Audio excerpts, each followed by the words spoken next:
دوستوں، اگر دنیا کی امیر ترین فیملیز کی بات کی جائے تو آپ لوگوں کے ذہن میں عرب فیملی کا نام ہی آئے گا، جن کے پاس 1.4 ٹریلین ڈالرز کی ویلتھ ہے۔ لیکن کیا آپ لوگ ایک ایسی فیملی کے بارے میں جانتے ہیں کہ جن کے پاس 6 ٹریلین ڈالرز تو جمع پڑے ہوئے ہوتے ہیں؟ یعنی سعودی فیملی کی ٹوٹل ویلتھ سے کئی گنا زیادہ کی ویلتھ کیش کے ساتھ رکھتے ہیں۔ یہ وہ فیملی ہے جنہوں نے نیپولین کی شکست میں ایک بڑا رول ادا کیا تھا، اور ورلڈ وار 1 اور ورلڈ وار 2 کی خطرناک جنگوں میں بھی ان کا بڑا فائدہ ہوا تھا، اور یہودیوں کو فلسطین تک لانے سے لے کر ان کی تمام اخراجات بھی اسی فیملی نے اٹھائی تھی۔ یہ فیملی کوئی اور نہیں بلکہ روتھ چائلڈ فیملی ہے۔ یہ ایک جویش فیملی ہے۔ یقیناً آپ لوگوں نے اس کا نام کبھی نہیں سنا ہوگا، اور آپ لوگوں میں 99% لوگ ان فیملی کے بارے میں جانتے تک نہیں، کیونکہ یہ فیملی خود دنیا کے سامنے نہیں آنا چاہتی۔ آج کل اس دور میں جہاں ہر کوئی سائیکل بھی خرید لے تو 15-16 فوٹوز لے کر انسٹاگرام یا فیس بک پر اپلوڈ کرتے ہیں، اور اگر کوئی گاڑی خرید لے تو پوری دنیا کو غریب سمجھتے ہیں، جیسا کہ غریبوں،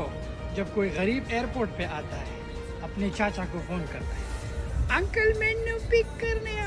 جب انکل ٹیکسی والا ہوتا ہے، بیٹا ٹرمینل سے سواری ملی ہے، بزنس تو 1 گھنٹہ بیٹھو۔ لیکن جب میں امریکہ سے باہر جاتا ہوں، میری گاڑی ہمیشہ یہاں پہ کھڑی رہتی ہے، یہاں پہ آ کے پک کر کے۔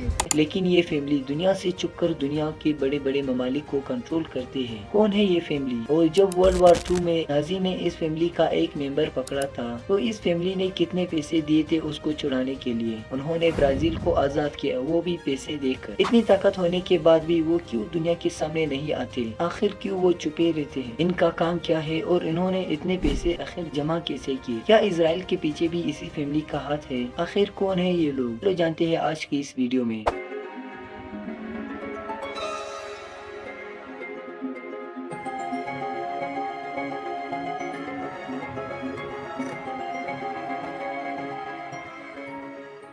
یہ بات ہے 16 سنچری کی۔ جرمنی کے ایک شہر فرینکفورٹ میں جوز یعنی یہودیوں کو اپنے گلے پر ایک خاص نشان لگانا پڑتا تھا، اپنے کپڑوں پر ایک بیج لگانا ہوتا تھا۔ یہ یورپ کا ایک رواج تھا تاکہ وہ الگ سے پہچانے جا سکے۔ ان کے ساتھ یورپینز اس لیے کرتے تھے کیونکہ یورپینز ان جوز کو عام لوگوں سے کم تر سمجھتے تھے، ان میں کافی زیادہ بھید بھاؤ کیا جاتا تھا۔ یہودیوں کے سول رائٹس بھی بہت کم ہوتے تھے۔ ان یہودیوں کو مخصوص بستیوں میں ہی رہنے کی اجازت ہوتی تھی جنہیں جوز لینڈ کہا جاتا تھا۔ ان یہودیوں کے چاروں سائڈ بڑی بڑی دیواریں ہوتی تھی تاکہ ان کو باقی لوگوں سے الگ رکھا جائے۔ یہودیوں کو رات کے ٹائم گھروں سے باہر نکلنے کی اجازت نہیں ہوتی تھی، اور وہ لوگ باہر گھر بھی نہیں لے سکتے تھے۔ انہیں سنڈے کے دن شہر میں گھومنے کی اجازت تک نہیں تھی۔ لوگ یہ سمجھتے تھے کہ یہودی خنزیر کی پوجا کرتے ہیں اور وہ اس کے لیے بچوں کا خون بھی بہاتے ہیں، لیکن اس کی حقیقت میں کوئی ایویڈنس نہیں ہے۔ یہودیوں سے سب بہت ہی زیادہ نفرت کرتے تھے۔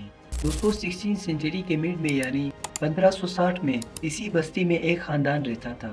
ان کے گھروں کے باہر ریڈ کلر یعنی سرخ کلر کا ایک ڈال ہوتا تھا جسے وہ لوگ پہنتے بھی تھے۔ مقامی زبان میں سرخ یعنی ریڈ کو روٹ اور ڈال کو شیلڈ کہتے تھے، تو یہ بنا روٹ شیلڈ، جو بدلتے بدلتے روت چائلڈ بنا تاکہ وہ باقیوں سے الگ دکھ سکے۔ دوستو، جب 500 سال پہلے یہی خاندان فرینکفرٹ میں رہتے تھے، ان کی حالت آج کل کے غریب خاندان سے کئی گنا زیادہ خراب تھی۔ وہ لوگ چھوٹے ٹیڑھے میڑھے فلیٹس میں رہتے تھے، وہ بھی 30 کی تعداد میں، کیونکہ بڑا سا گھر بنانے کی نہ ہی انہیں اجازت تھی اور نہ ہی ان کے پاس اتنے پیسے تھے۔ یہ لوگ 10 یا 20 سال نہیں بلکہ 200 سال تک اسی سچویشن میں رہے۔ وقت نے خاموشی سے کروٹ لی اور زمانہ بدلنے لگا۔ 1712 میں اسٹیل انجن آ گیا اور کپڑوں کی صنعت میں ایک انقلاب آ گیا، جس کی وجہ سے ٹیکسٹائل میل بنی۔ ان دونوں نے مل کر دنیا کو ایک انڈسٹریل ریولوشن دیا۔ وہ پروڈکٹس جو مہینوں کے کام کے بعد بھی تھوڑا سا تعداد میں بنتے تھے، وہ ایک جگہ سے دوسری جگہ ٹرانسپورٹ کرنے میں مہینوں کا وقت لیتی تھی۔ وہی پروڈکٹس سینکڑوں ٹن تیار ہوتی تھی، وہ بھی مہینوں کے بجائے صرف کچھ ہفتوں میں۔ امریکہ سے یورپ کی طرف ہر وقت تجارتی جہازوں کا آمد و رفت جاری رہتی تھی۔ یورپین مارکیٹس خاص طور پر پروڈکٹس، ٹیکسٹائل، کارپیٹ، ٹولز، کوئل، سلک اور چائے جیسی چیزیں سے بھری رہتی تھی۔ اس وقت جوز ایک خاص کاروبار کرتے تھے جس کی اہمیت زیادہ بڑھ گئی۔ وہ لوگ کوئی اور نہیں بلکہ منی ایکسچینج کا کام کرتے تھے۔ جو تاجر دنیا بھر سے یورپ کی سرزمین پر آتے تھے تو انہیں یورپ کی کرنسی چاہیے ہوتی تھی، تب وہ جوز سے منی ایکسچینج کرواتے تھے۔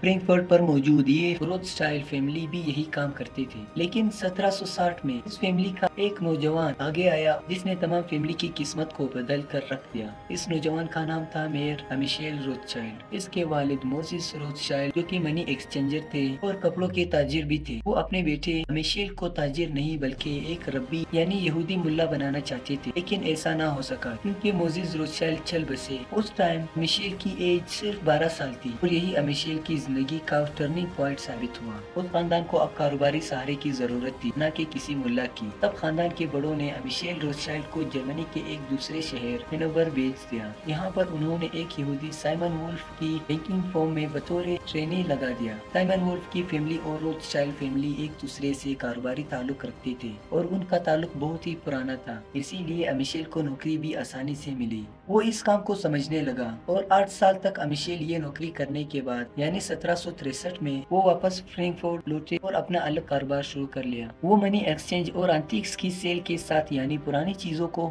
خرید کر بیچنا، یہی کام اس نے شروع کیا۔ اس وقت کے فرینکفورٹ کے کنگ کو پرانی چیزیں بہت پسند تھی، تو امیشیل نے انہیں متاثر کرنے کے لیے کچھ انٹیکس اور سکے انہیں گفٹ کیے تاکہ ان سے تعلق رکھ سکے، اور یہ آئیڈیا کام کر گیا کیونکہ وہاں کے کنگ ولیم ون نے امیشیل سے چیزیں لینا شروع کر لیا۔ اور جب ولیم سونا لینے کے لیے جاتے اس سے پہلے میئر امیشیل مارکیٹ سے سستے داموں میں ادھار سے سونے کے سکے خرید لیتے، اور جب خبر پہنچتی تو ہر کوئی سونا خریدتا اور سونے کے مہنگے ہونے کی وجہ سے وہ ان سونے کے سکے کو بیچ کر اچھا پروفٹ ارن کر لیتے، جسے ہم آج ٹریڈنگ میں فرنٹ رننگ کہتے ہیں۔ اور 1800 میں میئر امیشیل نے اپنی نیٹ ورک کو بڑھانے کے لیے اپنے بیٹے کو جرمنی سے باہر کنٹریز میں بھیج دیا۔ یہ ڈیسیژن ان کی پوری فیملی کی قسمت کو ہمیشہ کے لیے بدلنے والی تھی۔ انہوں نے اپنے بیٹے کو پیرس، وینا، لیپلاس، لندن جیسی کنٹریز میں بھیج دیا۔ فائنینشیل سینٹر ان پانچوں بھائیوں نے دور دور ہوتے ہوئے بھی اپنے بینکنگ سسٹم کو ایک سنگل بینک کی طرح چلاتے تھے۔ یہ لوگ ایک ہی ڈیسیژن لیتے تھے، اسی وجہ سے ان کا نیٹ ورک بہت ہی زیادہ اسٹرانگ تھا۔ ان تمام بھائیوں میں سب سے زیادہ ٹیلنٹڈ نیتھن میئر روتھشائلڈ تھے، جو کہ کچھ لاکھ لے کر لندن میں آئے تھے، لیکن یہ اتنے کامیاب رہے کہ ہزاروں کروڑوں کمانے لگے، وہ بھی چند سالوں میں۔ اس نے 1811 میں اپنے فادر سے بھی بڑا بینک اسٹیبلش کیا جس کا نام این روتھشائلڈ اینڈ سن رکھا۔ دوستو 18 سینچری سے پہلے جب 20 سالوں تک انگلینڈ اور آلموسٹ پورا یورپ نیپولین کے ساتھ وار لڑ رہا تھا، جس سے نیتھن روتھشائلڈ نے بہت ہی بڑا فائدہ اٹھایا۔ نیتھن نے اپنی ایک ایسی ٹیم تیار کی تھی